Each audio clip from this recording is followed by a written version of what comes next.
1947, giving 45% to the Arabs and 55% to the new Jewish state. The Israelis gained further territory. Kenapa negara-negara Arab yang ada di sekitaran wilayah Palestina tidak berkoalisi untuk melakukan intervensi militer terhadap negara penjajah Zionis ini? Belum lagi negara-negara lainnya kalau berkoalisi pastinya akan memiliki tentara-tentara dan persekutuan militer yang jauh lebih banyak dan membahayakan. Tapi kok mereka tidak melakukan intervensi militer? Bila bangsa Yahudi ini dengan jumlah sebanyak ini masuk ke wilayah Palestina, bukan tidak mungkin mereka akan membangun sebuah negara Yahudi.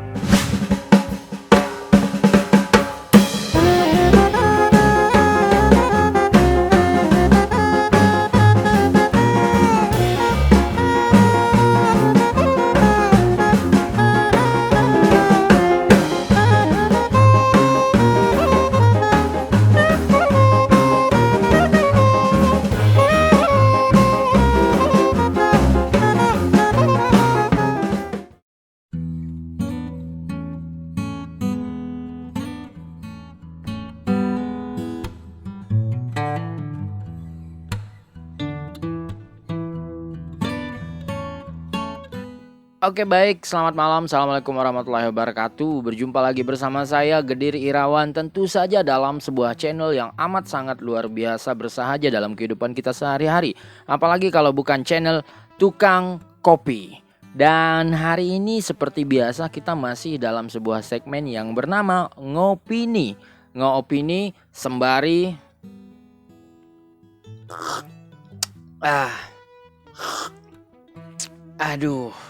ngopi pastinya teman-teman. Dan tentu dalam segmen ngopi ini kita masih akan berbicara seputar sejarah, konspirasi, ataupun peristiwa-peristiwa aktual lainnya yang terjadi di sekitaran kita di wilayah bumi dunia ini, khususnya wilayah Republik Indonesia kita tercinta ini. Namun hari ini sepertinya saya akan berbicara tentang salah satu kondisi global yang sedang terjadi di dunia kita akhir-akhir ini. Sebuah berita yang menjadi sorotan setiap media-media yang ada di seluruh dunia yang saat ini terjadi di wilayah Timur Tengah. Dan saya yakin teman-teman sendiri pun pasti sudah tahu permasalahan apa yang saat ini sedang hangat dan menjadi topik sorotan dunia di berbagai macam media. Baik itu media sosial, media cetak maupun media elektronik. Apalagi kalau bukan sebuah penjajahan yang dilakukan sebuah negara Zionis terhadap Palestina yang telah terjadi bertahun-tahun bahkan berpuluh-puluh tahun yang lalu hingga saat ini. Namun teman-teman, kita akan membahas ini dari sudut pandang yang cukup berbeda. Kenapa? Karena ada satu hal yang paling sering menjadi pertanyaan, yaitu kok negara-negara yang ada di sekitaran wilayah yang saat ini sedang dijajah tersebut tidak melakukan intervensi secara militer terhadap negara penjajah ini tadi. Ada apa sih? Dan kita akan bahas di Ngopini kali ini. Muah.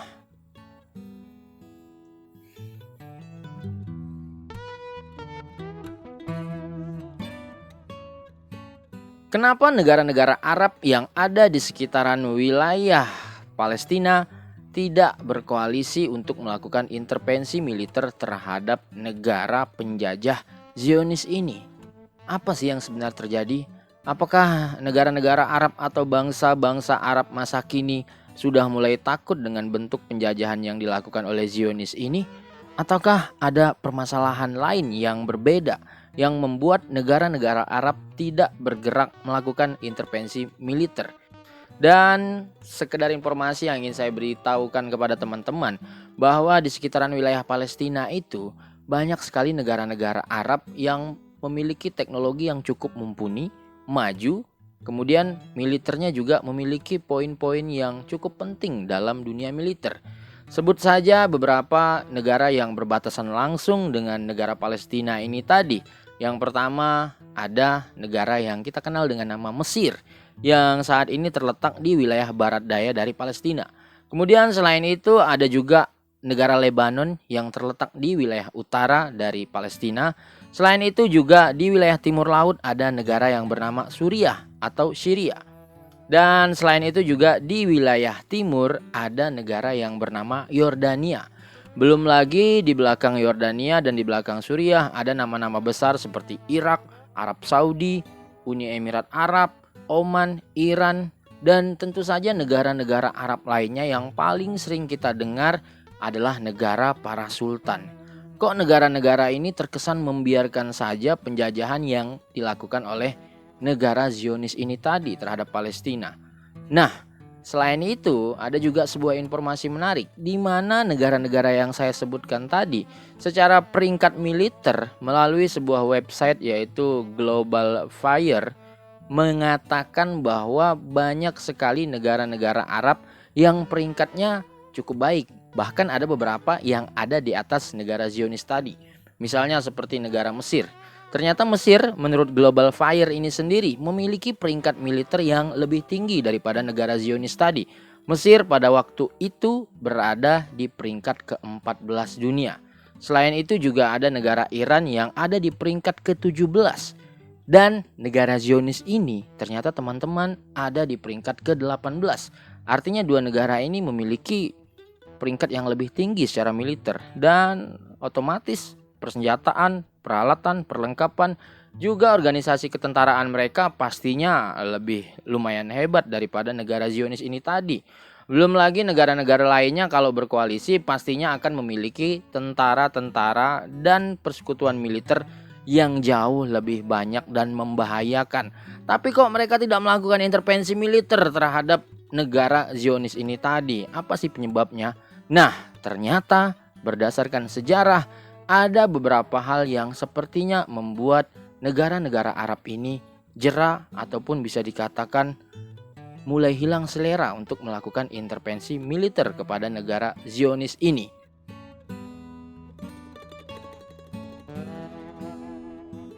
Nah, teman-teman, berdasarkan literatur sejarah yang saya dapatkan, saya membaca ada dua buah buku. Judulnya ini adalah Israel Not Israel, buku yang memuat sejarah yang cukup panjang sekali ceritanya.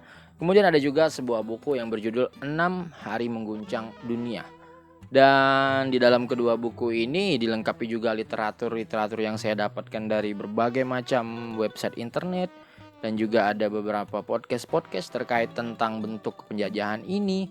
Ternyata pernah terjadi yang namanya koalisi negara-negara Arab melawan negara Zionis ini tadi. Namun perang ini atau perang yang sudah dirancang berdasarkan koalisi ini ternyata mengalami sesuatu yang memilukan. On the night of the 10th of June, Syria and Israel agreed to a ceasefire. 2,500 Syrian soldiers had been killed. Seperti kita ketahui bahwa negara Zionis atau yang dikenal dengan nama Israel ini terbentuk pada waktu itu berdasarkan sebuah deklarasi yang dimunculkan pada tahun 1917 di penghujung Perang Dunia Pertama, yaitu sebuah deklarasi yang dikenal dengan nama Deklarasi Balfour.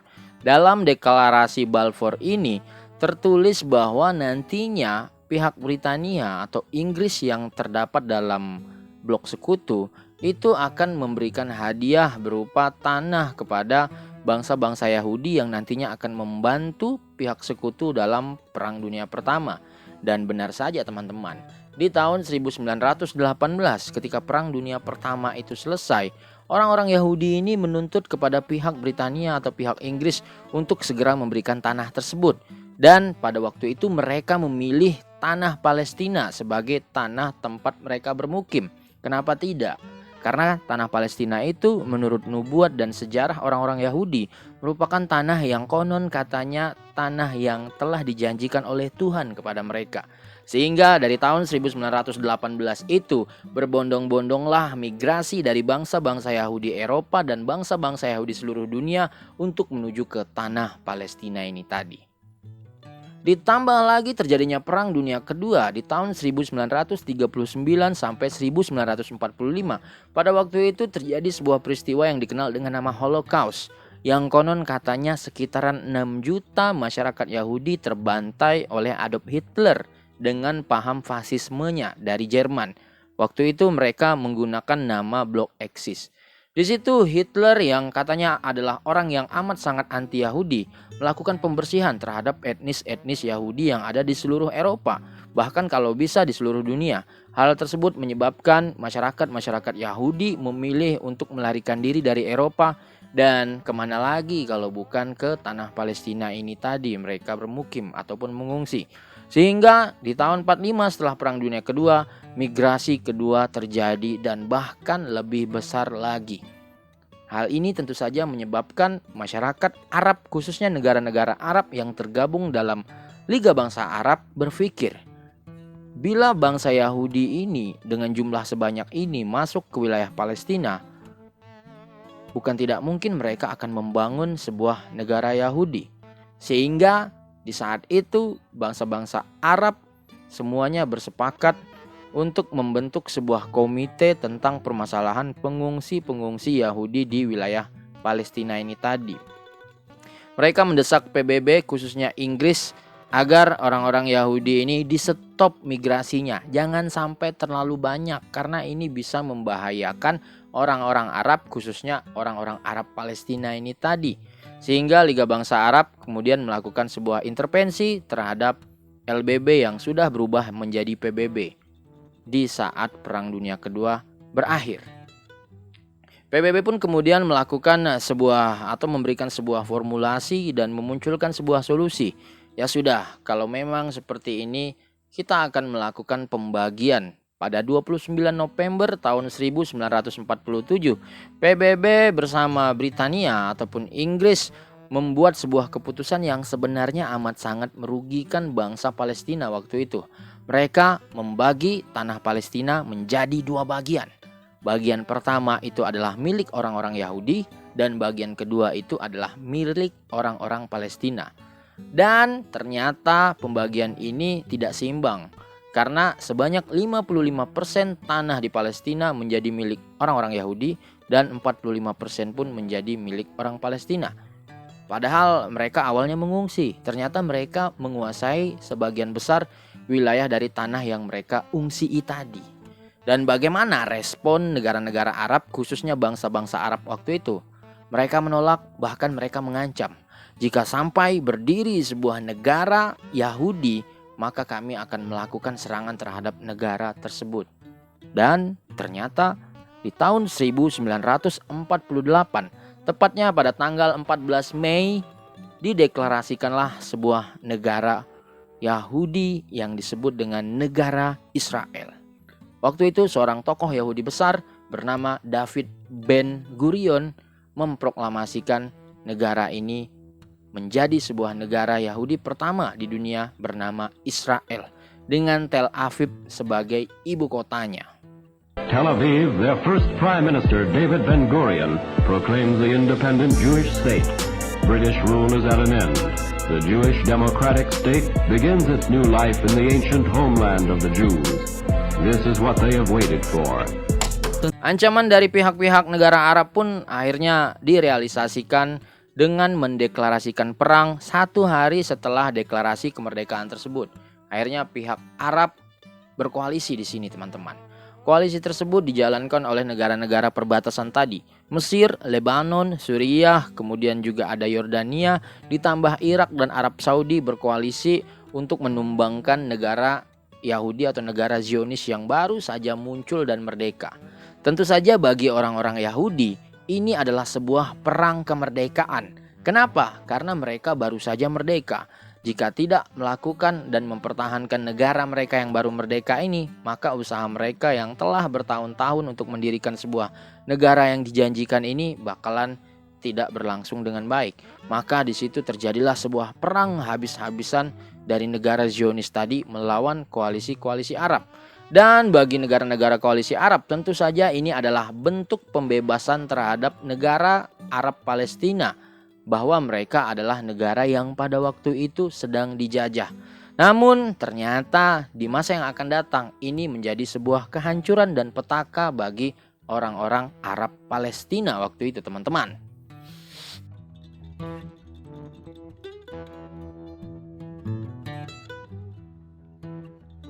Pada awalnya perang dimulai dari serangan dari Mesir. Jadi Mesir ini menggunakan sekitaran 2.800 tentara melakukan serangan dengan menembakkan rudal-rudal atau roket-roket ke wilayah Tel Aviv yang menjadi jantung pusat kota dari negara Zionis ini tadi. Kemudian dilanjutkan dengan sekutunya yang pada waktu itu mengirimkan sekitaran 7.000 pasukan, yaitu negara Suriah dan Yordania. Mereka melakukan serangan terhadap wilayah-wilayah yang ada di wilayah Zionis itu tadi. Dan serangan dari 3 koalisi negara Arab ini lumayan membuat kesulitan negara Zionis ini tadi. Karena secara kemiliteran mereka pada waktu itu baru memiliki pasukan kelaskaran yang dikenal dengan nama pasukan Haganah dan juga pasukan laskar-laskar lainnya. Kemudian dari sisi persenjataan dan alutsista, ya maklum, sebuah negara yang baru merdeka pasti belum memiliki persiapan militer yang memadai. Namun mereka memiliki sekutu yang benar-benar kuat waktu itu. Apalagi kalau bukan Amerika Serikat dan Inggris. Disitulah terjadi sebuah titik balik yang pada awalnya di tanggal 15 sampai 22 Mei koalisi Arab berhasil meringsek masuk ke wilayah Tel Aviv, khususnya wilayah yang dikuasai oleh Zionis ini. Namun semuanya berbalik ketika sekutu-sekutu dari negara Zionis ini membentuk sebuah organisasi pertahanan atau lembaga ketentaraan militer yang dikenal dengan nama IDF atau Israel Defense Force. Yang pada awalnya mereka hanya memiliki sekitaran 35.000 pasukan, pasukannya bertambah sampai 115.000, didukung oleh alutsista yang modern dari Inggris dan Amerika Serikat. Sehingga pasukan-pasukan Zionis ini berhasil secara cepat memukul mundur koalisi Arab waktu itu. Dan singkat kata, singkat cerita, perang koalisi Arab tahun 1948 melawan Israel berhasil dimenangkan oleh pihak negara Zionis bersama sekutunya. Bahkan pada waktu itu koalisi Arab dipaksa untuk melakukan gencatan senjata dengan berbagai macam kerugian yang mereka miliki tentu saja. Nah, berdasarkan informasi yang kita dapatkan dalam perang Arab Israel di tahun 1948 ini, korban jiwa dari Israel itu berjumlah 6.000 orang. Kemudian korban jiwa dari pihak koalisi Arab ini berjumlah 13.000 jiwa. Namun yang membuat hati kita semakin teriris adalah ketika pengungsi-pengungsi Palestina yang berjumlah 750 ribuan orang harus meninggalkan wilayah yang dulunya menjadi rumah mereka. Mereka harus mengungsi ke 2 wilayah yang pada waktu itu menjadi wilayah demilitarisasi, yaitu jalur Gaza dan wilayah Yerusalem Timur dan juga wilayah tepi barat. Bisa kita simpulkan dalam perang 1948, koalisi Arab yang terbentuk dengan berbagai macam negara-negara Arab ini zonk atau mengalami kekalahan.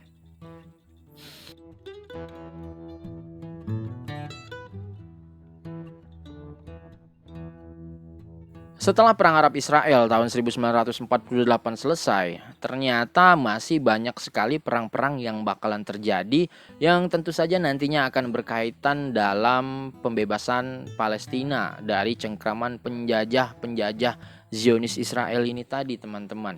Sebut saja beberapa perperangan-perperangan yang terjadi seperti munculnya perang Suez atau perang perebutan terusan Suez yang terjadi di sekitaran tahun 1956.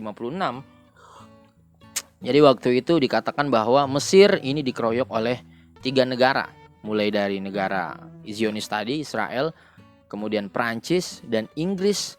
Namun di sini Mesir keluar menjadi pemenang. Bahkan Mesir berhasil melakukan nasionalisasi terhadap terusan Suez dan bendungan Aswan, yang dimana terusan Suez ini adalah menjadi jantung perekonomian bagi masyarakat-masyarakat Eropa dan masyarakat Asia.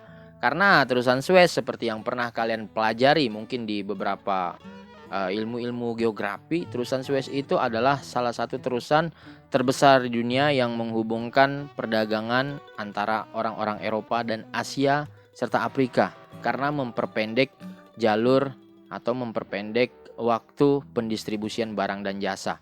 Waktu itu dipegang oleh Inggris, namun karena Mesir merasa bahwa terusan Suez terdapat di negara mereka, maka perang tersebut pun terjadi dan terjadilah nasionalisasi. Kemenangan Mesir dalam perang terusan Suez di tahun 1956 memunculkan nama besar yakni Gamal Abdul Nasser. sebagai seorang politikus ulung yang berhasil membuat Mesir ini menjadi salah satu negara disegani di wilayah Arab. Bahkan Gamal Abdul Nasir menjadi seorang presiden terpilih yang dipuja-puja banyak orang-orang Mesir dan juga orang-orang dari negara-negara Arab. Kemudian Gamal Abdul Nasir ini berhasil membuat sebuah ideologi yang bernama Pan-Arabisme, di mana ia menyatukan seluruh wilayah-wilayah ataupun negara-negara di Arab dalam satu kesatuan, yaitu Republik Arab. Selain itu juga ada pertempuran yang dikenal dengan nama genosida di wilayah Yordania, tepatnya di sebuah pedesaan yang bernama Esamu, pedesaan yang terletak di tepian barat. Kenapa bisa terjadi genosida dari orang-orang Zionis ini? Karena pada waktu itu mereka menganggap Esamu ini adalah kampung ataupun desa yang dihuni oleh laskar-laskar perjuangan Palestina yang waktu itu terbentuk bernama PLO. Jadi teman-teman harus tahu nih, ada sebuah organisasi yang menginginkan kemerdekaan ataupun menginginkan Palestina kembali menjadi sebuah negara berdaulat bernama PLO. Organisasi ini berdiri pada tanggal 28 Mei 1964. PLO, Palestine Liberation Organization. Ketuanya adalah seseorang bernama Yasser Arafat. Nah, PLO ini awalnya berbasis di wilayah Yordania. Kemudian mereka berkonflik dengan tentara asli ataupun pemerintahan Yordania, terusir dan kembali lagi di wilayah Lebanon. PLO inilah yang kemudian melakukan beberapa serangan-serangan gerilya terhadap Israel. Intinya PLO ini menginginkan bahwa orang-orang Israel yang notabene adalah pengungsi mengembalikan tanah Palestina kepada para pemiliknya. Makanya selain melakukan diplomasi, mereka melakukan sebuah gerakan militer yang kita kenal dengan nama gerakan militer gerilya. Kembali lagi, kemenangan Mesir tadi yang membuat Gamal Abdul Nasir naik ke menjadi seseorang hero terbaru di wilayah negara-negara Arab, menyebabkan pada waktu itu Gamal Abdul Nasir ini memiliki sebuah keinginan untuk kembali menguasai beberapa wilayah yang pada waktu itu telah dikuasai oleh orang-orang Zionis tadi ataupun orang-orang Israel. Kemudian secara politik Gamal Abdul Nasir berhasil menjalin hubungan kembali dengan petinggi-petinggi dari Suriah dan juga Yordania. Bahkan pada waktu itu Presiden Nasir berhasil membuat sebuah fakta pertahanan dengan penandatanganan perjanjian bertahan bersama apabila terjadi serangan-serangan dari pihak-pihak luar, khususnya pihak Israel. Fakta pertahanan ini ditandatangani pada November 1966 antara Suriah dan Mesir. Kemudian dilanjutkan pada 30 Mei tahun 1966, Gamal Abdul Nasir berhasil menjalin hubungan dengan Yordania melalui Raja Hussein pada waktu itu. Dan teman-teman, dengan munculnya fakta pertahanan ini, maka koalisi Arab secara tidak langsung terbentuk lagi. Ditambah lagi teman-teman, muncul beberapa permasalahan yang membuat situasi di Timur Tengah kembali memanas. Salah satunya adalah dengan penutupan Selat Tiran oleh Presiden Gamal Abdul Nasir yang menyebabkan orang-orang Israel ataupun negara Zionis ini naik pitam. Kenapa? Karena Selat Tiran itu adalah selat yang menunjang jalur distribusi perekonomian dan perindustrian orang-orang Israel dalam membangun industri di negara mereka. Ketika Selat Tiran ditutup, maka distribusi pun menjadi terhambat. Dan hal itu dianggap sebagai provokasi dari Mesir untuk membuat Israel marah dan ingin melakukan perlawanan tadinya. Selain itu juga ternyata Gamal Abdul Nasir ini memberikan dukungan terhadap organisasi pembebasan Palestina yang dikenal dengan PLO. Bahkan secara terang-terangan waktu itu Gamal Abdul Nasir menganggap bahwa PLO ini layak ada karena mereka mempertahankan diri mereka dari penjajahan Zionis. Nah, selain itu teman-teman, Israel juga sudah berkonflik lebih duluan dengan negara Suriah dan Yordania. Hal ini tentu saja memanas-manasi kembali Mesir, karena Mesir menganggap Suriah saja diserang nih sama Israel. Jangan-jangan wilayah kita juga bakalan diserang nantinya. Dan Presiden Nasir pun sudah bersiap-siap dengan mempersiapkan pasukan-pasukan militernya, tank-tanknya, pesawat-pesawat tempurnya, dan juga basis-basis suplai logistiknya. Siapa tahu nanti mereka akan diserang oleh Israel. Waktu itu Uni Soviet yang menjadi salah satu sekutu Mesir menyatakan dalam sebuah informasi intelijen bahwa Israel saat ini sedang bergerak untuk melakukan serangan terhadap Suriah. Bersiap-siaplah Mesir. Apalagi ditambah saat itu Gamal Abdul Nasir mengetahui sebuah fakta bahwa ada pasukan PBB yang menguasai wilayah Semenanjung Sinai yang dikenal dengan nama UNEF. Ternyata itu lebih mengedepankan konsolidasi terhadap Israel. Sehingga saat itu Gamal Abdul Nasir memutuskan untuk melakukan serangan ke Semenanjung Sinai dengan mengusir tentara-tentara PBB atau UNEF ini. Dan hal tersebut disambut dengan Israel bahwa Mesir kembali lagi melakukan provokasi terhadap kami.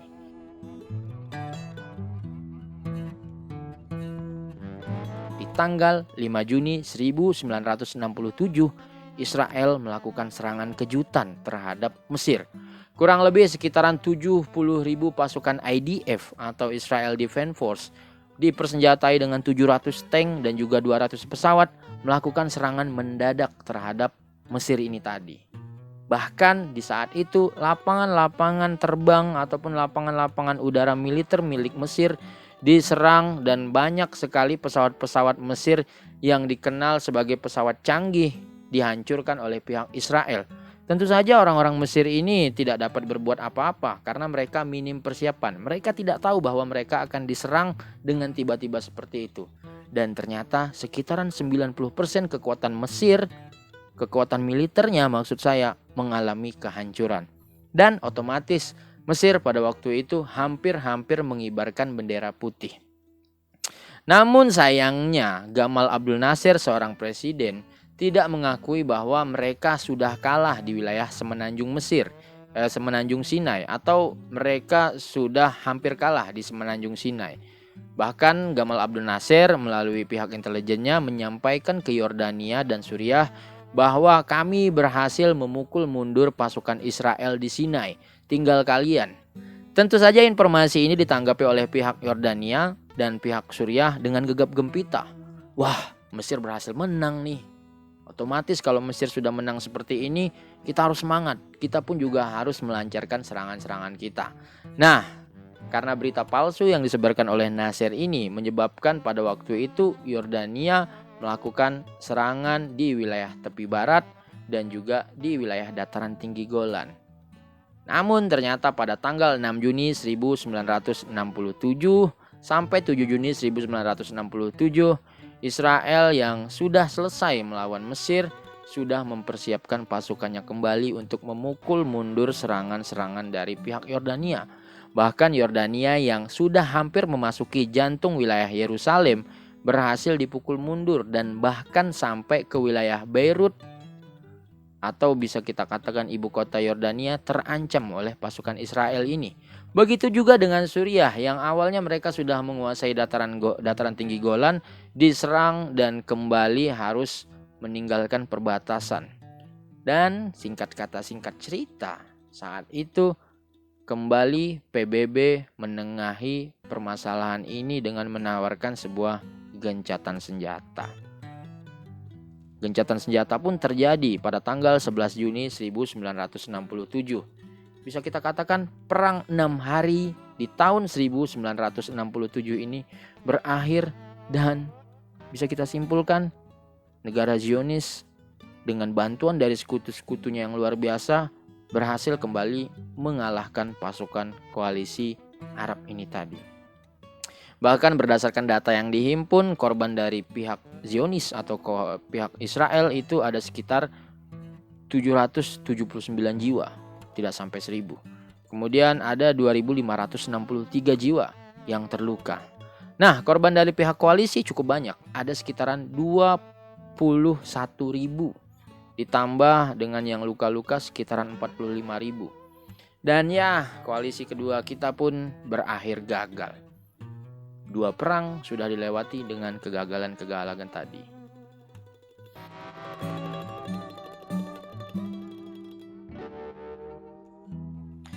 Nah, apakah dengan kekalahan koalisi Arab dalam perang keduanya yang dikenal dengan nama Perang 6 Hari ini membuat pihak-pihak koalisi Arab mulai merasa bahwa kayaknya kita tidak mampulah melawan negara Zionis ini, karena ya mereka di-backingi oleh negara adidaya yang superpower.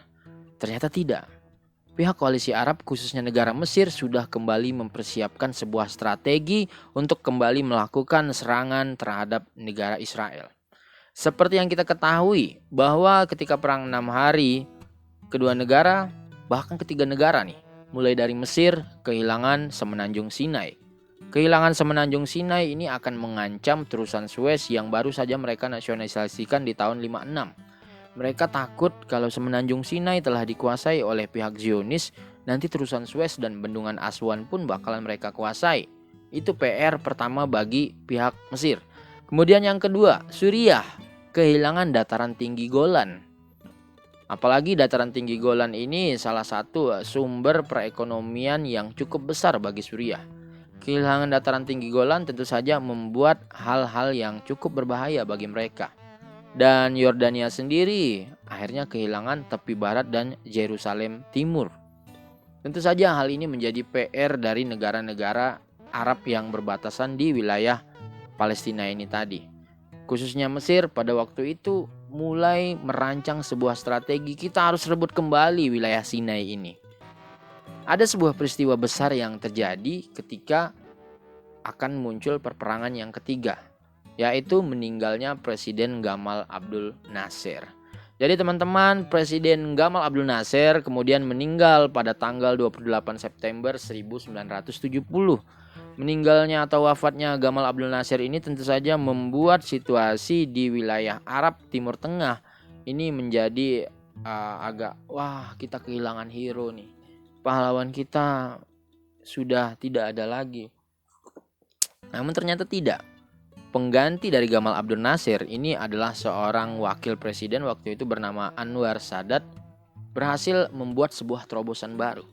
Ia memiliki sebuah strategi yang sepertinya nantinya bakalan bisa membuat pihak Zionis ini ketar-ketir. Dikenallah sebuah strategi yang mengatakan bahwa Mesir bermain dua kaki. Nah, seperti apa itu permainan dua kaki Mesir sebelum terjadinya perang ketiga ini? Waktu itu Mesir mulai berusaha untuk menjalin hubungannya dengan Amerika Serikat. Waktu itu Mesir berusaha untuk menarik perhatian Amerika Serikat dengan cara mengusir 21 penasehat militer dari Uni Soviet keluar dari negaranya. Setelah diusir, kemudian ia mulai menjalin hubungan diplomatik dengan wilayah Amerika Serikat. Dan tentu Amerika Serikat yang pada awalnya menganggap Mesir ini adalah antek-antek Uni Soviet, berpikir bahwa sepertinya Mesir sudah sadar Uni Soviet nggak cocok sama mereka. Dan Amerika Serikat pun melalui Presiden Richard Nixon waktu itu menjalin hubungan baik dengan Mesir. Setelah itu terjalinlah hubungan yang mesra. Tahun 1973 ternyata Presiden Anwar Sadat ini memperbaiki kembali hubungannya dengan Uni Soviet. Bahkan saking baiknya Uni Soviet memberikan banyak sekali bantuan militer berupa alutsista dan peralatan-peralatan tempur lainnya kepada Mesir. Tentu saja tanpa diketahui oleh pihak Amerika Serikat. Padahal waktu itu perang dingin sedang begitu berkecamuk, di mana Amerika Serikat dengan blok baratnya dan Uni Soviet dengan blok timur. Inilah yang dikenal dengan nama politik dua kaki dari Anwar Sadat. Di kaki sebelah kiri ia berkawan dengan Amerika Serikat, di kaki sebelah kanan ia bersahabat juga dengan Uni Soviet. Apa yang akan dilakukan Anwar Sadat? Tentu saja ingin membuat pihak Amerika Serikat menjadi bingung nantinya. Kalau terjadi perang lagi, ia harus memihak kemana? Apakah negara Zionis Israel atau ke Mesir? Selain itu juga Anwar Sadat sudah menyiapkan strategi yang lainnya lagi, yaitu Anwar Sadat menghubungi negara-negara Arab yang mengendalikan minyak, khususnya Arab Saudi. Di situ Anwar Sadat menjalin sebuah hubungan yang nantinya jika terjadi perperangan, ia mengajak supaya Arab Saudi mau melakukan embargo ekonomi, yaitu embargo harga minyak kepada Amerika Serikat atau pihak-pihak sekutu di barat, agar mereka kesulitan secara ekonomi.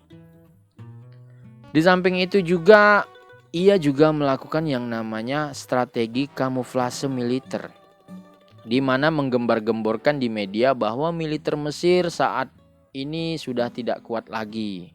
Mereka sudah trauma dalam perang 6 hari. Mereka tidak mau lagi berperang. Berita itu digembar-gemborkan ke seluruh wilayah di Timur Tengah sehingga pihak-pihak lain menganggap bahwa Mesir sudah tidak memiliki pasukan militer yang kuat lagi. Jadi jangan takut dengan Mesir. Itu yang diusahakan oleh Anwar Sadat dan tentu ini berhasil. Sehingga saat itu Mesir dianggap menjadi sebuah negara yang secara militer sudah lemah. Jangan takut dengan Mesir. Kemudian yang selanjutnya Anwar Sadat bersama Suriah juga gencar melakukan latihan militer kecil-kecilan di sekitaran wilayah perbatasan. Di perbatasan Sinai dan juga perbatasan dataran tinggi Golan.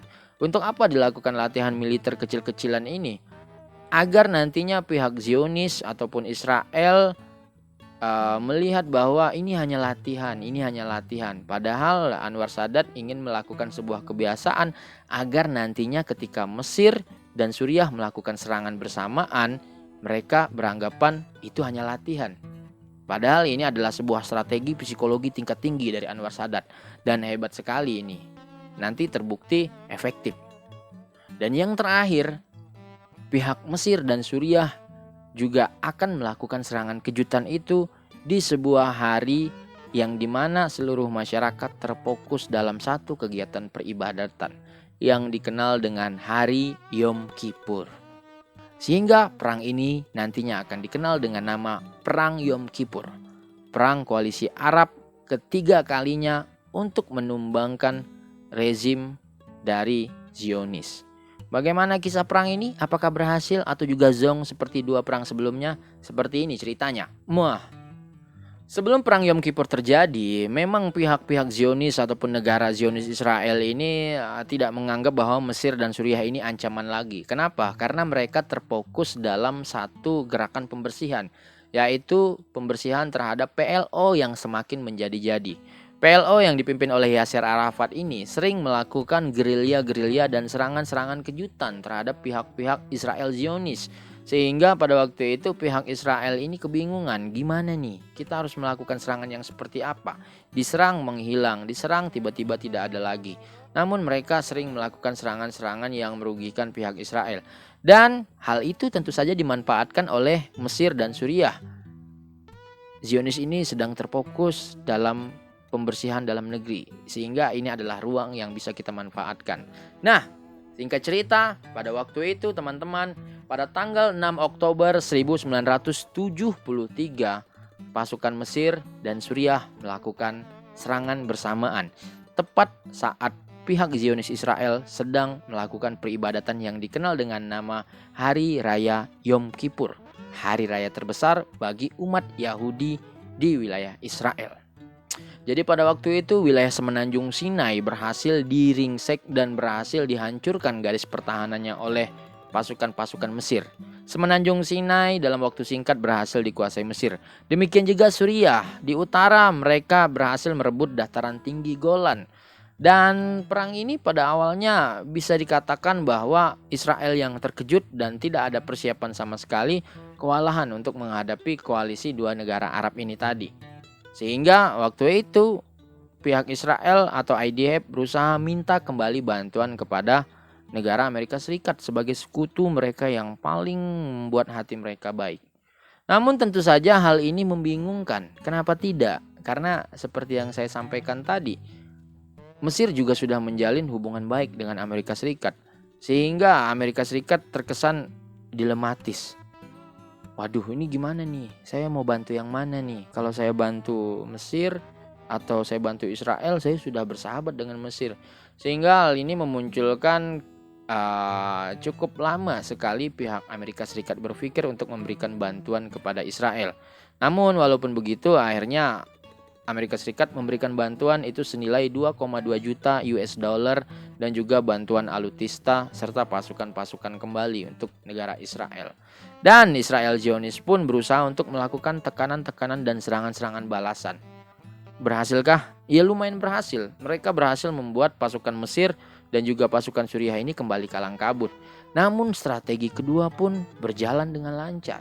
Di mana waktu itu ketika Mesir dan Suriah sudah mulai mengalami keterpurukan, muncul strategi embargo minyak dari pihak Arab, khususnya Arab Saudi.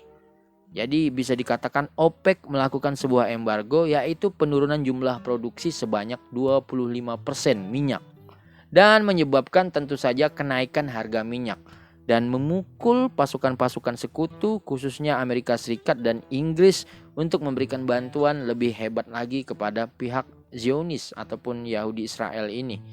Dan embargo ini sedikit banyaknya membuat mereka berpikir, perang ini kalau berlanjut kayaknya bakalan merugikan kita banget lah.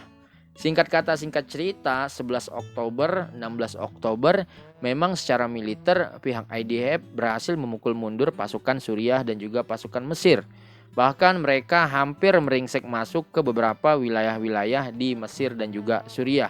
Namun sekali lagi hal ini diperlambat dengan dilematik dari pihak-pihak Amerika Serikat dan sekutunya, sehingga mereka membuat sebuah keputusan, cepat kalian lakukan gencatan senjata. Kayaknya ini akan membuat sesuatu hal yang merugikan kepada kami. Dan akhirnya terjadilah yang namanya gencatan senjata, teman-teman. Di mana pada waktu itu Israel Zionis dengan Mesir dan Suriah menandatangani sebuah perjanjian, bukan perjanjian damai sih, lebih tepatnya penyerahan beberapa wilayah, di mana semenanjung Sinai berdasarkan perang Yom Kippur akan dikembalikan kepada Mesir sebagai zona demilitarisasi.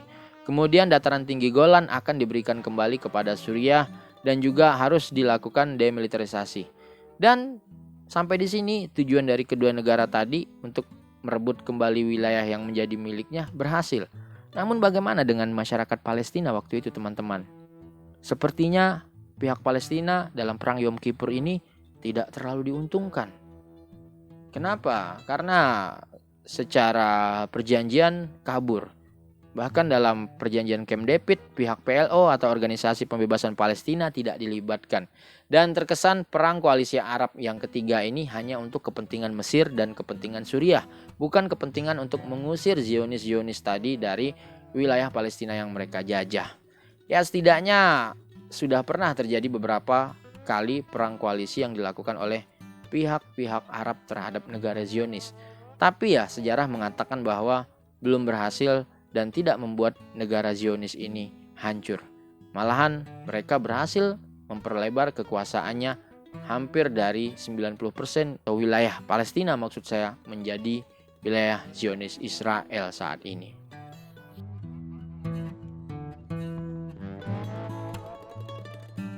Banyak sih teori-teori lain yang mengatakan kenapa negara Arab tidak membantu ataupun mengintervensi secara militer kepada negara Zionis ini tadi, selain mungkin trauma ataupun sudah kehilangan selera terhadap perperangan karena kalah terus dari mulai 48, 67 sampai tahun 73 ini. Mungkin pihak Arab sendiri pun menganggap bahwa saat ini bukan Palestina ataupun bukan penjajahan Israel yang menjadi prioritas utama mereka. Teman-teman pasti banyak tahu ataupun pernah mempelajari bagaimana Timur Tengah saat ini sedang bergolak karena kemunculan sebuah negara yang kita sebut dengan Iran. Jadi Iran inilah yang saat ini menjadi salah satu musuh utama dari negara-negara Arab. Karena selain memiliki aliran Islam yang berbeda, Syiah, Iran juga dikatakan memiliki kekuatan militer atau kekuatan nuklir yang bisa membahayakan wilayah Timur Tengah.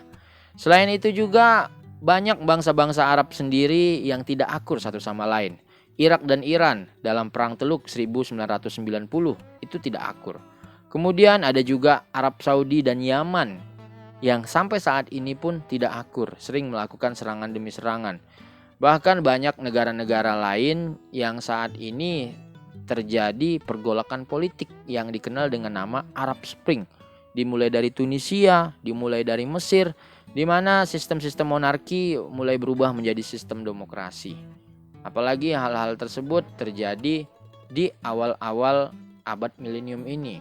Sehingga bisa kita katakan masing-masing wilayah Arab pun mempunyai permasalahan mereka sendiri. Jadi mereka tidak fokus untuk melakukan ataupun memberi bantuan secara militer terhadap negara Israel yang saat ini sedang melakukan penjajahan terhadap Palestina.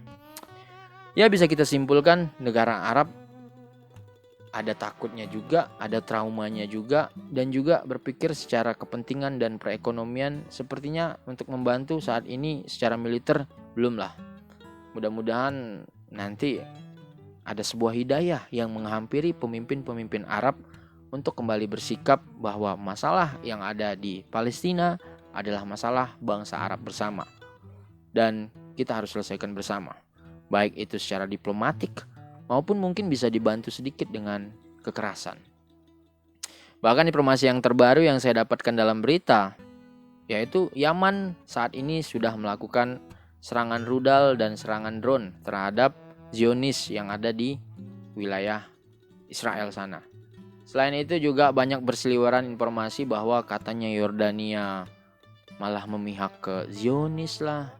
Katanya Arab Saudi memberikan bantuan secara moral lah, ya pokoknya banyak lah. Yang jelas permasalahan ini mudah-mudahan dapat terselesaikan dengan baik, karena memang permasalahan yang ada di Palestina ini bukan perang agama, tapi lebih kepada sebuah penjajahan yang hingga saat ini masih ada dan berlaku di dunia.